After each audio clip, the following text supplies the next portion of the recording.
back with a video. So this one I actually recorded about 3 hours after the grind video that's already available on YouTube. And the reason for that is I don't like having my videos too long, and I don't think I've covered everything. There's still things I want to talk about and so forth, so I want to hit off there. So if you're interested in show and tell and razors and grinds, go and watch the other video. I'll have a link in the description below, so go and check that out.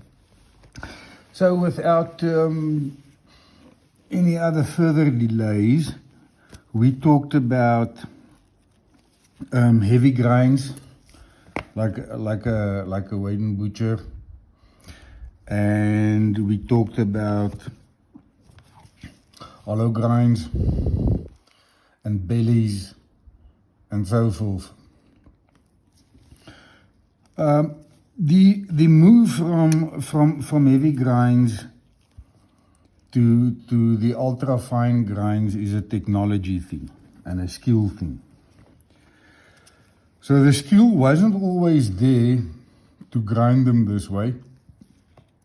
There was a German by the name of Carl Frieder Ern, very famous person. He invented the hex machine, and the hex machine's fundamentally 2 wheels, same size, working in a different direction, where you insert a piece of steel and it would grind you this profile. As I said before, that was done by hand.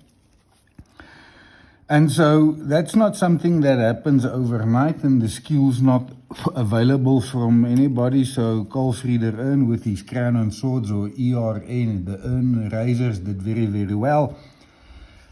The rest of the world was trying to catch up. And the reason why they tried to catch up, because they understood that the thinner the edge is, the sharper it is. That's just how it is. So they didn't have the skill to do that, but it didn't mean they were not lacking invention. So they did make the following, which is what we refer to as a frame back. So what you would see is it's a frame or back, and it's got a sheet of metal in there that's thin. So you don't need to go and grind that ultra thin grinds. So what this was the counter or the solution or the backstop while people were skilling up and trying to get to the hollow grind razors. This is a Japanese, but the Swedes did exactly the same thing, and I think the British did too. Many other countries did them as well.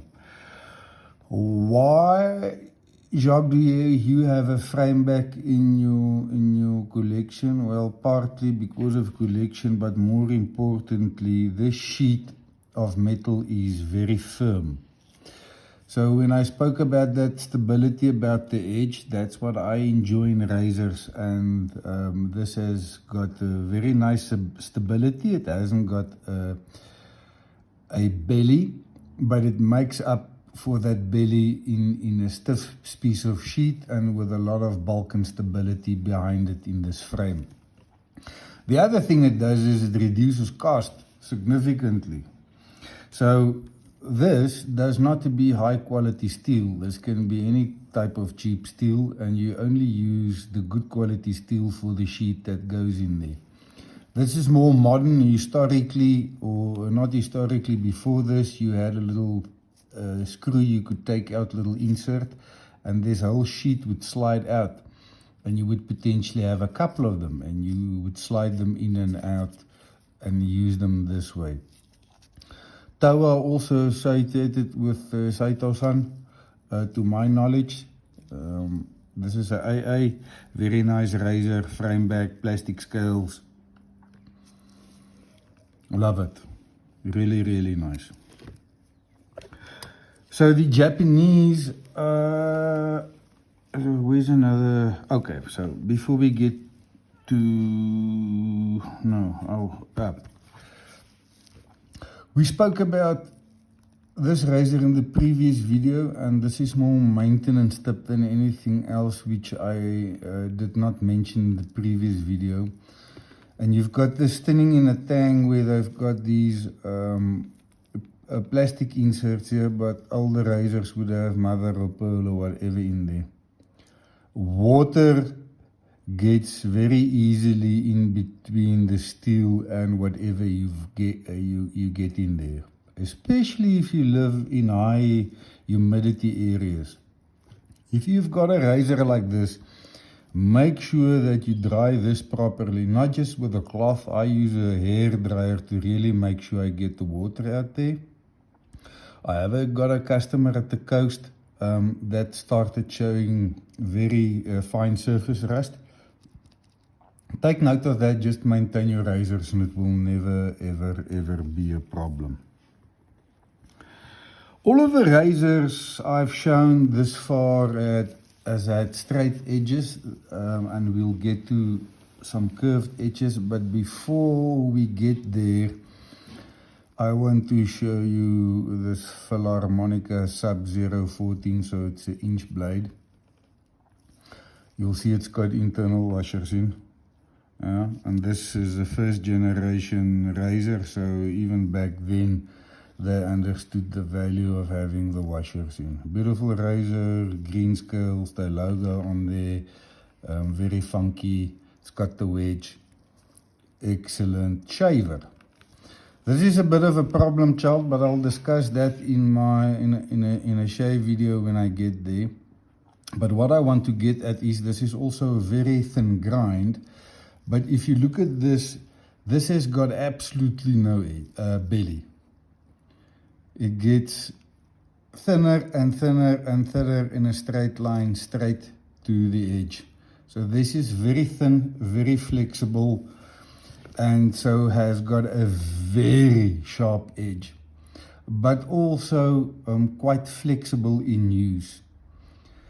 So be patient when you use a razor like this, especially if you've got very tough, dense beard. The keenness of this and the thinness of this will obviously make up for any belly, but they are great razors. Filarmonica.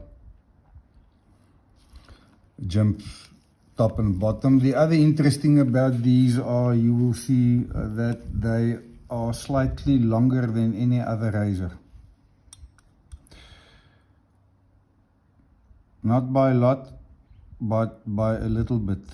There, that's the difference. So inch blade, the 14th, very nice razor, shaves beautifully. Let's put this away. Curved edge, you get a magnitude of curved edges. These were all straight.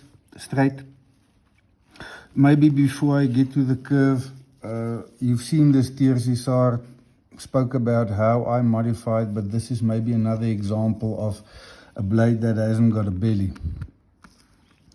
So you'll see this grind is more like a frame back grind.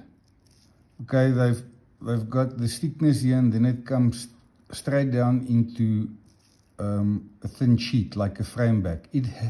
You'll feel there is a little bit of belly in there, but nothing pronounced. But what this does is exactly as the frame back. This is a lot more stable. So obviously, or not obviously, for me that's a very good shaver. You'll see this in a frame back has got a very similar profile to it, even though the one's a sheet and the other one is a physical grind. Yeah, you guys see that? On this angle, I think you can see that little bit of belly on the tears on the top end, but that's to give you an idea. So I have got customers with the TRCSR, and they generally mention that,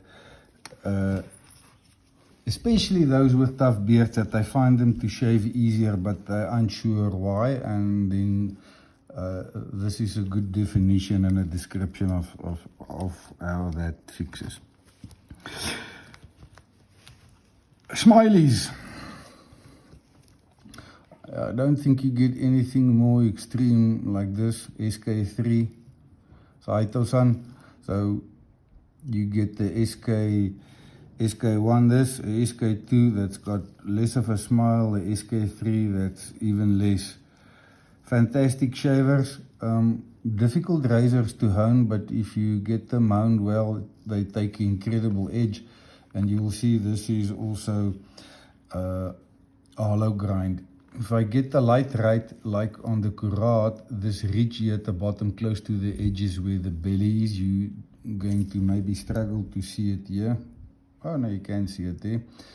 And you'll see the thin and then the belly in there. So, and if you feel it like this, it is very, very pronounced. This is most likely closer in Kurat terms with regards to a belly than any of the other razors. Needless to say, this is a fantastic shaver. Why the smile design, Jock? I think it's, well, don't think, I know it's a fact, it's to increase cutting performance. So if you've got a straight edge like this, and you go, and you cut straight down, it's a cut. It's not a slice.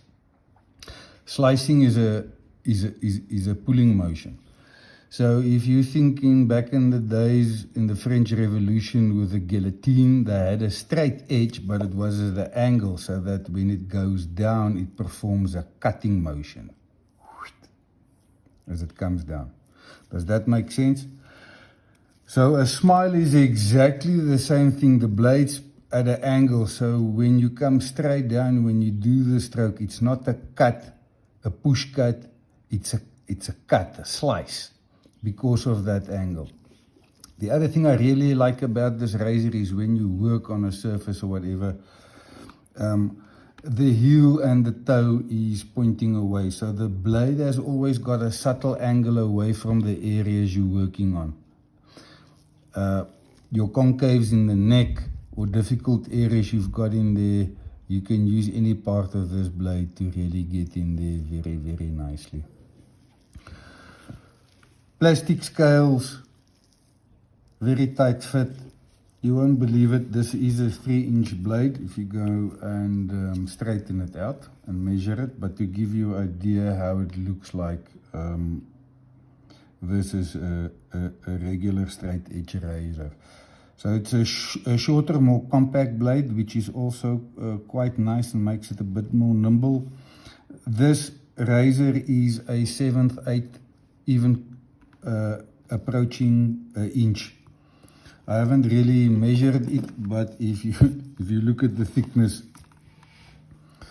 in the middle of the razor,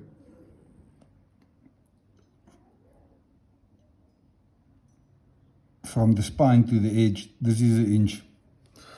I'll go and take some time and measure it. This is either 7/8 or inch. So people forget that because it looks so small and odd, but this is a 14 size razor.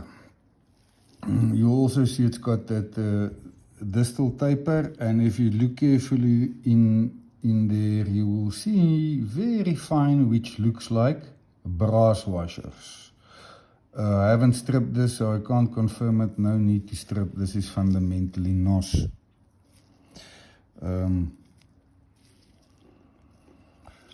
Lazarus, thank you very much. Awesome razor. Maybe a bit more back to scales. As examples with scales, I know you guys that love your brushes, especially the old ones. People go bonkers for what they call butterscotch, but fundamentally butterscotch is the long pronounced exposure to UV that changes the plastic, the color of the plastic. So old brushes with those type of handles that discolor, get that orangey pumpkin-like color, and that's referred to as butterscotch. So this is celluloid plastic. This is a ERN, a crown and sword. Remember that gentleman we talked about that they invented that grinding wheel? This is him. And this is likely one of the things he grinded by hand before that invention of this. This is the 1166. But yes, something strange about that. You guys have noticed it yet? Yes, it's the scales. Black at the back and what I call butterscotch in the front. And this wasn't done like this. This was all black, but this razor was sitting in a window display somewhere, and this color, the scales discolored from the UV protection. If you look on the inside, the scales are black, but this front line that caught sun discolored, and on the inside here of the brown scale, you'll see it's black because light never got in there. Quite interesting. I refer to as this is my butterscotch ERN. This is fantastic razors. Look at that nice little wedge he's got in there. No washers on this, but it's got the jumping back and top. Really shaves well. And you hear my Jack Russell on the other side of the swimming pool begging me to go and pick up and throw a ball for her, but I'll do that. We're fundamentally done. Those were a quick couple of examples. There isn't something really I wanted to add on there. I want to show you this Iwasaki. This is still work in progress. It's got broken scales.